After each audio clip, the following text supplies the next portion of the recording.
While we're on the topic of my dead sister, let me tell you guys about the first time I got arrested.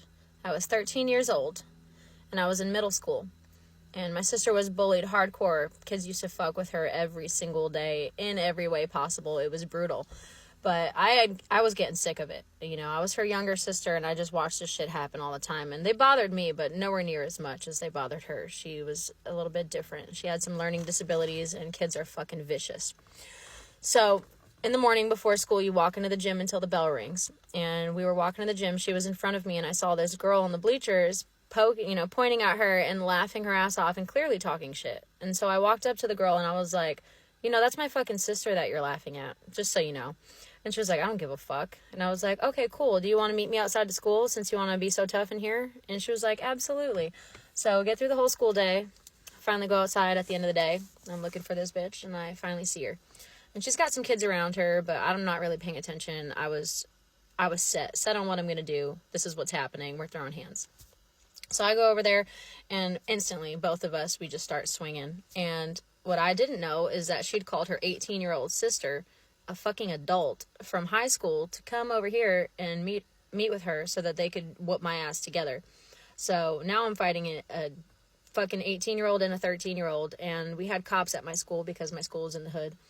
And the cop comes over, the 18-year-old takes off. So now it's just me and the 13-year-old, and he handcuffs us both and throws us in the back of the car.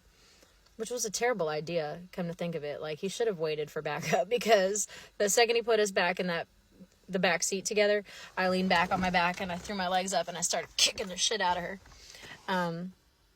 Anyway, so we get to the police station, and we both got our little charges, and my dad shows up. Where's my fucking daughter? And he was super pissed at first, and then he found out what happened, and I didn't get in any trouble. I didn't get grounded, none of that.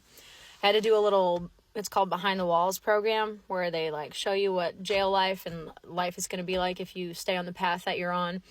And in my head, I did the program, I did everything I needed to do, but I was just like, fuck this. Like, I would do it again in a heartbeat. Like, there's nothing that they could have said to change my mind about what I did. And it wasn't the last time that I ended up fighting over my sister, because, as I said, kids were brutal. Up until she was 25 years old, up until just 4 days before she passed, a bunch of evil fucking people were commenting on one of her YouTube lives and just telling her to go herself. And I called her and asked her, like, hey, you okay? Because I saw the comments on your latest video. And she was like, yeah, I'm fine. It sucks, but whatever. And then 4 days later, she was gone. So I'm not saying that that's what it was, but she was bullied her whole fucking life.